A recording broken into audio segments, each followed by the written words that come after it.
saat ini para penjahat berubah menggunakan media sosial, banyak akun-akun palsu, banyak akun-akun bodong yang memposting, mengunggah banyak ujaran kebencian dan lain-lain, termasuk juga penipuan dan lain-lain. Saya share beberapa kasus ya, di mana saya diminta menjadi ahli. Kebetulan sampai hari ini sudah lebih dari 400 kasus saya diminta jadi ahli untuk terkait dengan Undang-Undang ITE, baik itu kasus-kasus yang sederhana maupun rumit yang sifatnya nasional. Ini saya contoh kasus dan pengalaman yang pernah saya dapatkan. Saya menjadi ahli di banyak kasus di persidangan, salah satunya misalnya kasusnya Ahmad Dhani ketika dia mencela dengan mengatakan idiot di Instagram dia. Saya hadir persidangan tentu bukan atas permintaan jaksa penuntut umum, karena keterangan saya meringankan Ahmad Dhani sehingga mendapatkan hukuman percobaan. Nah, inilah tidak enaknya menjadi ahli, bahwa ahli dianggap tidak independen, padahal ahli menyatakan pendapat sesuai dengan kapasitas keilmuannya. Ketika saya menjadi ahli untuk Ahmad Dhani, orang bilang bahwa saya adalah kampret misalnya. Kemudian ketika saya menjadi ahli untuk Kaisang, sehingga Kaisang kasusnya di SP3, ketika dia menyatakan kata deso, saya dibilang cebong. Nah, begitu. Saya juga jadi ahli kasusnya Ibu Ratna Sarumpait, Buniani, dan lain-lain. Ya. Apa yang menarik dari keterangan-keterangan yang saya berikan, bahwa salah satu penyebab, bukan salah satu ya, lebih dari satu mungkin, penyebab kenapa banyak orang atau pihak berurusan dengan aparat penegak hukum terkait dengan media sosial, pertama adalah, kalau saya amati, bahwa jempol mereka lebih cepat dari otak mereka. Jadi mereka lebih cepat memposting sebelum berpikir. Ketika sudah diposting, sudah diunggah, mereka baru berpikir bahwa sebetulnya ini ada potensi. Bisa jadi di awal unggahan-unggahan tersebut tidak diniatkan untuk menjadi viral atau menjadi masif. Tapi respon warganet atau netizen terhadap sebuah unggahan bisa jadi berbeda. Ditambah lagi adanya polarisasi dari sisi kubu per kubu politik. Itulah kemudian menjadi sebuah masalah hukum.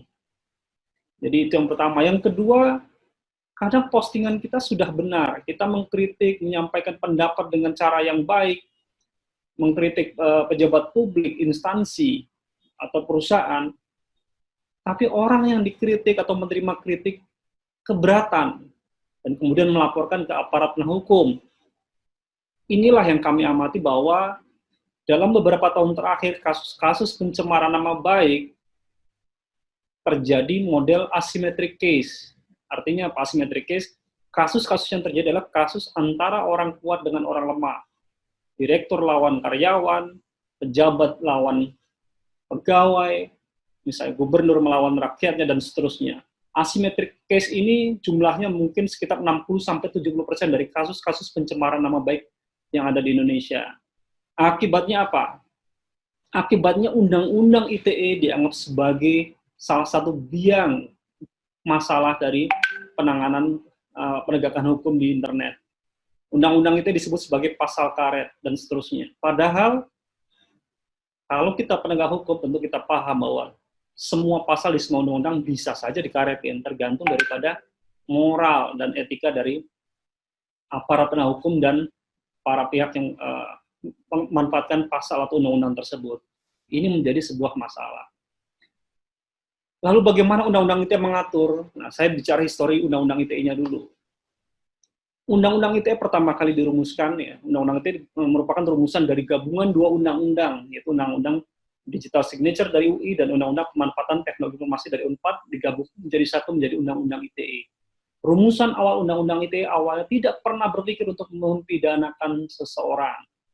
Jadi, tidak ada bab pidana aslinya.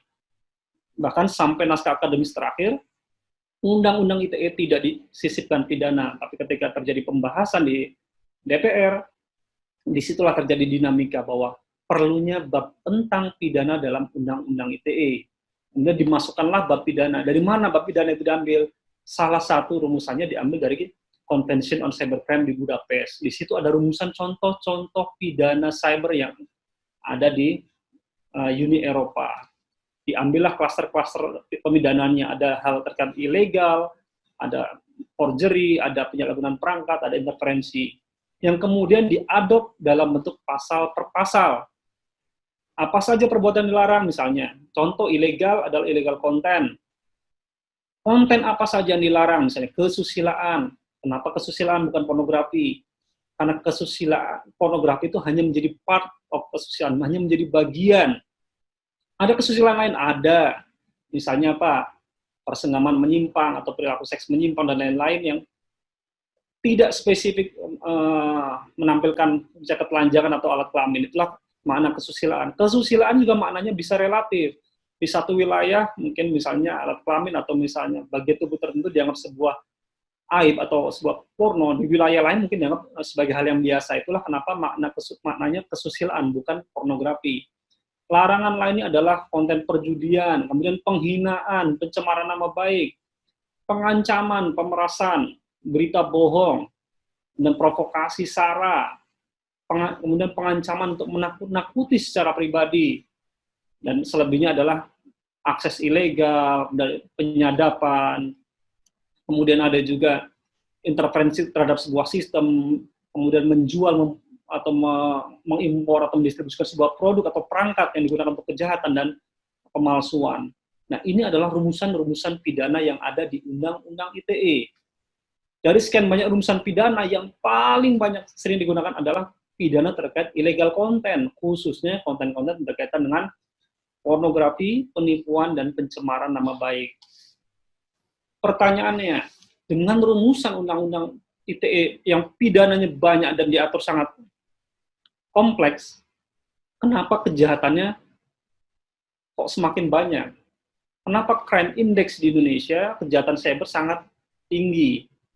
Ada dua faktor yang dari pengamatan kami. Pertama, bahwa para pelaku berpikir tentang dua prinsip ini. Yang pertama, anonymity, yang kedua, borderless. Penjahat cyber berpikir bahwa internet itu bisa anonymity atau anonimitas. Kalau borderless artinya tanpa batas. Mereka berpikir bahwa saya bisa menjadi siapapun di internet, saya bisa menjadi apapun di internet. Laki-laki bisa menjadi perempuan, perempuan bisa menjadi laki-laki. Yang kedua adalah borderless atau tanpa batas. Saya bisa membuat kerusuhan di satu wilayah, padahal saya tidak berada di wilayah tersebut. Bisa dilihat misalnya pilkada DKI, pilkada daerah lain. Banyak pelaku-pelakunya adalah orang-orang dari luar wilayah konflik atau tempat kerusuhan itu berada. Pertanyaannya, apakah benar kita ini adalah anonim? Saya kasih contoh case-nya. Saya menangani sebuah kasus, ada orang menipu mengatasnamakan Dirjen Kominfo, Dirjen Aptika. Menipu, meminta uang dalam rangka pelantikan calon menteri, pelantikan menteri pada saat itu. Kemudian oleh stakeholder Kominfo dikirimkanlah uang sejumlah sekian-sekian, dan banyak korbannya. Setelah berapa hari setelah pelantikan menteri, baru ketahui bahwa orang ini adalah menipu. Kemudian dicari tahulah, kami cari tahu, kami dari penyidik Kominfo mencari tahu di mana orang ini. Yang pertama kami lihat adalah posisi terakhir, lokasi terakhir ternyata misalnya saya kasih contoh di Jakarta Utara, Cilincing. Tapi lokasi terakhir pasti dia sudah berpindah, dan Cilincing ini area yang sangat besar, sangat luas, sehingga kita tidak bisa mengidentifikasi secara spesifik. Lalu bagaimana cara mendapatkan pelakunya? Kita ikutin uangnya, follow the money. Kita cek di rekeningnya, ternyata rekeningnya tinggal 25.000 dari sekian ratus juta uang yang masuk.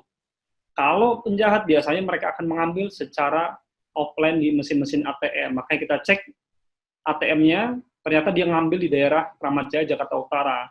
Setiap ATM pasti menghasilkan CCTV. Kita cek CCTV-nya, kelihatan mukanya. Kemudian baru kelihatan muka, dan sudah kelihatan wilayahnya. Pertanyaan berikutnya, wilayah itu terlalu luas. Bagaimana kita menspesifikkan wilayahnya? Kita cek lagi di tanggal yang sama, si pelaku ini mendaftarkan nomor lain tidak. Kita cek di sistem Kominfo, kelihatan bahwa yang bersangkutan mendaftarkan juga nomor-nomor lain untuk melakukan penipuan. Ada 5 nomor lain, dan 5 nomor lain itu tersebut ternyata ada 2 yang aktif. Kemudian kita cek, ternyata lokasinya berada ada di 2 blok di daerah Tanjung Priuk. Baru dari situ kita bisa identifikasi secara lebih rigid lokasinya. Kemudian bagaimana bisa mengidentifikasi muka seseorang yang tidak jelas? Karena meskipun sudah dapat bloknya, bisa jadi mukanya sangat samar.